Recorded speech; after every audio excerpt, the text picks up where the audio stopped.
Et pour rentrer concrètement dans le vif du sujet, eh bien, je vais vous proposer une première expérience. Une expérience au cours de laquelle je vais avoir besoin de l'un d'entre vous. Ah, c'est là que les regards généralement bifurquent. En réalité, je n'ai pas besoin de volontaires. Ça tombe bien, je n'ai pas vu beaucoup de bras se lever.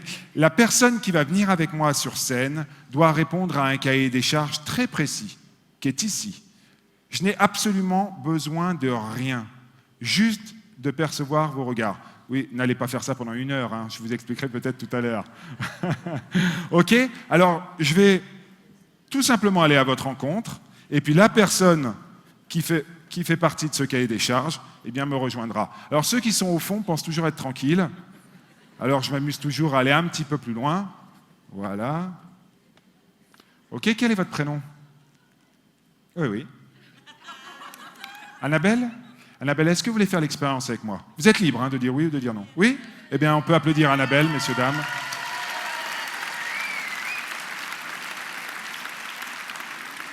Bonjour. Venez.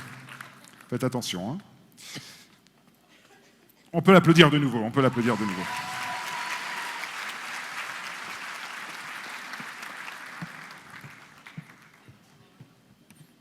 Ok, Annabelle, voilà ce qu'on va faire. Je vais vous demander de vous asseoir sur cette chaise. Ok? Ça va? Vous êtes bien? Ouais, c'est impressionnant. Bon. Ça va bien se passer. D'accord? Ok, ça va aller? Super. Allez, Annabelle, pour cette expérience que nous allons faire ensemble, je vais avoir besoin de vous. Ok? On va la réussir ensemble, cette expérience. D'accord?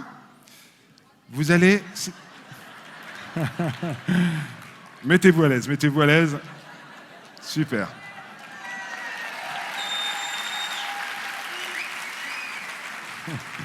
C'est bon, Annabelle? On y va? Génial. Allez, dans un premier temps, vous allez fermer les yeux, s'il vous plaît. Vous fermez les yeux et vous ne bougez plus. D'accord? Vous les ouvrirez que quand je vous le demanderai. Très bien. Messieurs, dames, je vous ai dit que je n'avais aucun matériel, ce n'était pas tout à fait vrai. Vous l'avez peut-être remarqué, ici, j'ai un jeu de cartes. J'ai pris un grand jeu de cartes, je savais qu'aujourd'hui j'allais avoir un grand auditoire, donc j'ai pris des cartes où même au fond, vous pouvez les voir. Et vous le voyez, toutes les cartes ont un dos bleu. Et vous, Annabelle? C'est pas grave, Annabelle. Vous le visualisez, ce jeu de cartes. Vous le visualisez dans votre esprit, vous ne voyez que des dos bleus. On est d'accord? Super. À présent, je vais prendre une carte. Admettons celle-là. Je vous la montre à tous. Voilà, la caméra vous la montre. Ne la dites pas à voix haute.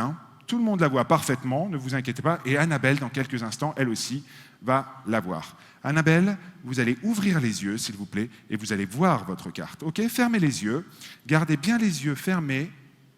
Et là, à haute et intelligible voix, et assez fort, vous allez nous dire quelle carte avez-vous vue?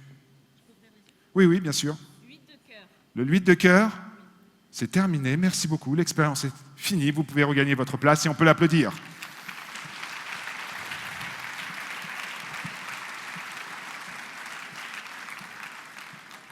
Messieurs, dames, au démarrage, je vous ai dit que je n'avais aucun matériel. Mais si vous avez été particulièrement attentifs, vous avez remarqué une différence entre avant la pause et après la pause. Et oui, ici, regardez, là, il y a un jeu de cartes. On est d'accord?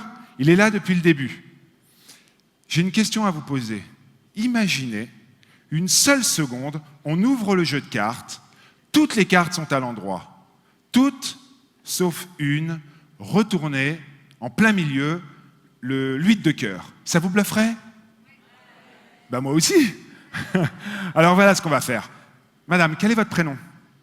Oui. Karine, venez avec moi. Karine, s'il vous plaît, on peut vous applaudir.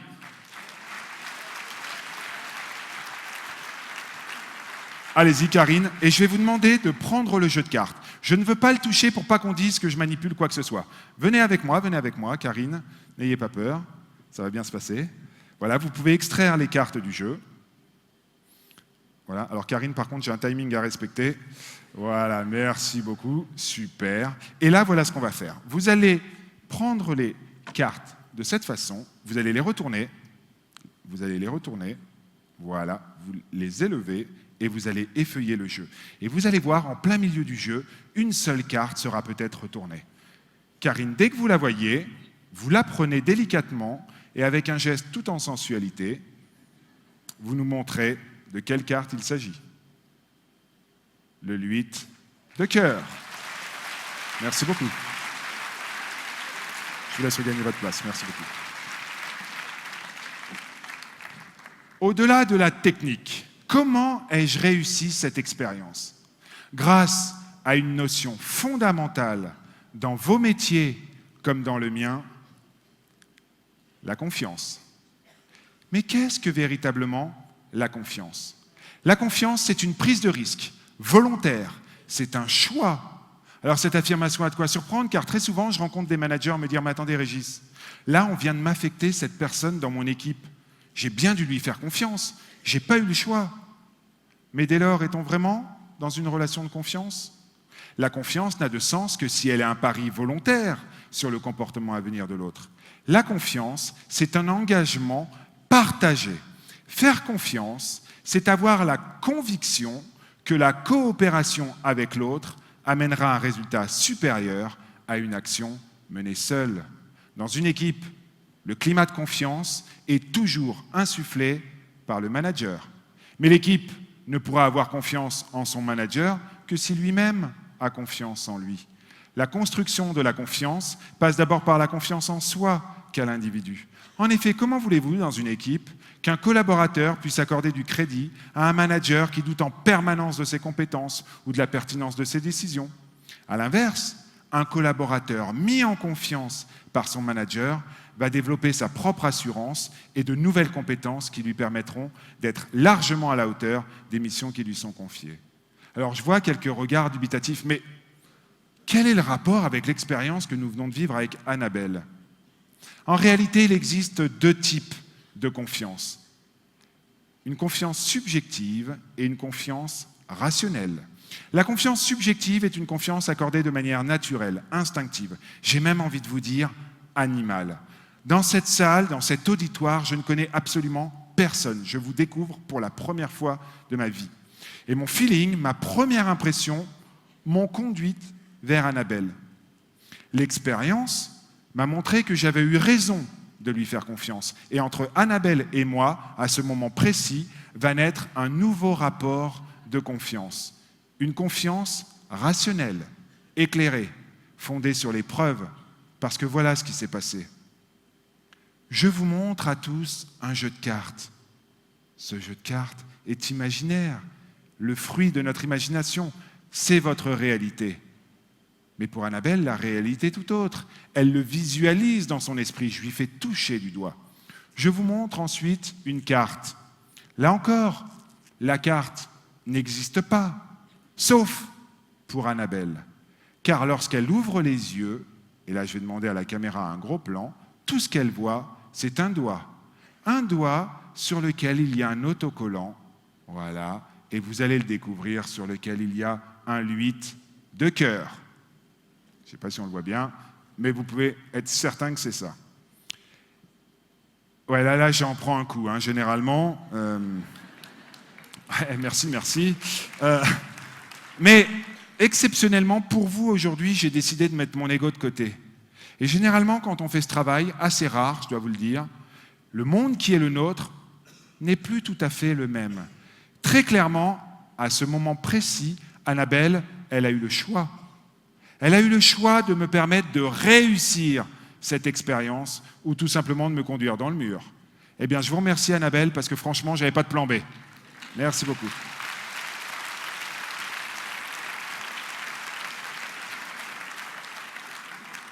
À cet instant précis, on prend conscience de toute la prise de risque que constitue la confiance. Mais pour emmener Annabelle là où je voulais que nous allions ensemble, vous vous doutez bien, j'y suis pas allé sans filet.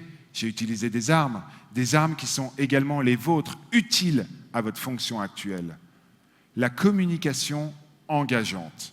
La communication engageante revêt deux caractéristiques, à la fois la communication verbale et la communication non verbale. Dans la communication verbale, le choix des mots, des expressions, des formules a été fait de manière à engendrer une certaine empathie d'Annabelle envers moi-même. Alors je vous propose de faire un flashback sur ce qui s'est passé sous vos yeux et que vous n'avez peut-être pas vu. Dans un premier temps, je suis certain, si je vous demandais individuellement à tous, vous pensez que j'ai choisi Annabelle. Mais ça ne s'est pas vraiment passé comme ça. En réalité, je me suis adressé à elle et je lui ai demandé si elle acceptait de venir avec moi sur scène. J'ai même ajouté, vous êtes libre de dire oui ou de dire non. Donnez le sentiment de liberté à votre interlocuteur, et c'est un vrai paradoxe qu'on étudie en sciences sociales, eh bien ça va renforcer son désir d'engagement. Elle accepte, et sans le savoir, elle est déjà dans un processus engageant. Je ne connais absolument pas Annabelle, je ne sais pas qui elle est, je ne sais pas quel est son état d'esprit. Tout ce que je sais, c'est comme vous, j'ai un objectif à atteindre. Mais en relation, il ne faut jamais brûler les étapes. La première étape qu'on oublie trop souvent dans notre quotidien, c'est prendre le pouls, ce que j'appelle la météo sociale des gens qui font partie de notre écosystème. Et c'est ce que je fais. Elle se retrouve assise ici avec quelqu'un qu'elle ne connaît pas, illusionniste en plus, devant 850 personnes. C'est quand même assez impressionnant. Elle ne sait pas à quelle sauce elle va être mangée. Alors je lui demande, vous vous sentez bien? Ça va? Elle me répond par l'affirmative. Pour moi, les clignotants sont au vert. Je peux poursuivre l'expérience. Vous l'avez vu, je lui ai très peu parlé à Annabelle. Mais ce que je lui ai dit a été fondamental pour la suite. Je lui ai dit précisément ceci. Annabelle, pour cette expérience, j'ai besoin de vous. On va la réussir ensemble, cette expérience. Vous avez le sentiment que je suis seul sur scène. Ceci n'est qu'une illusion, car à ce moment très précis, je suis déjà en équipe avec Annabelle. Nous formons un tandem. Et son rôle est aussi important que le mien. Je voudrais revenir sur l'étymologie des mots, parce que vous l'avez compris et vous le savez, parce que vous les utilisez au quotidien, ils ont leur importance. On nous a appris, lors de nos cursus universitaires, lors de nos formations professionnelles, à collaborer les uns avec les autres. Collaborer, en latin, le co veut dire avec, et laborare, travailler. Travailler ensemble. Mais dans un monde qui s'est radicalement transformé depuis ces 10 dernières années, notamment avec l'émergence des nouveaux moyens de communication et à l'omniprésence de la technologie dans notre quotidien. Ce dont nous avons besoin, et vous le savez mieux que quiconque, c'est de la confiance des parties prenantes qui font partie de notre écosystème. Et quand on a cette confiance réciproque, on ne collabore plus. On passe les tâches supérieures, on coopère. Coopérer, le co toujours avec, et opérare, construire, bâtir une œuvre commune. Co-construire, c'est ce que je m'emploie à faire avec Annabelle. Je sais également que le langage du corps est perpétuellement décodé par nos interlocuteurs. Il nous permet de renforcer notre discours ou notre image de marque. Je sais également, car les études ont été nombreuses sur le sujet, qu'une grande part de notre pouvoir de conviction ne passe pas autant par les mots que ce que l'on pense, mais que nos sourires, nos regards, l'intonation, nos postures ont également leur importance. Maîtriser sa communication non verbale va vous permettre d'accroître de l'attention, mais surtout de remporter de l'adhésion et de l'engagement. Traduire celle des autres va vous permettre de mieux comprendre, de mieux ressentir les intentions de vos interlocuteurs. Enfin, adapter son langage non verbal en fonction du profil de personne en face de qui vous êtes va vous permettre de créer ce climat de confiance. Parce que vous l'avez compris, dans l'expérience, la seule chose dont j'ai besoin, c'est la confiance d'Annabelle. Alors j'ai utilisé tous les canaux de la communication engageante, kinesthésique, visuel, auditif. Lorsqu'elle accepte de venir avec moi, je ne reviens pas tout de suite sur scène. Je fais ce qu'on appelle en sciences sociales, et vous l'avez peut-être appris cette méthode, les commerciaux la connaissent bien, le pas dans la porte. C'est-à-dire que je vais vers elle, le pas en avant, et je vais me synchroniser. Je lui tends ma main, elle simultanément me tend la sienne, mon regard est dans le sien avec un léger sourire. Lorsqu'elle est ici sur scène, je me suis même permis de lui mettre la main sur l'épaule.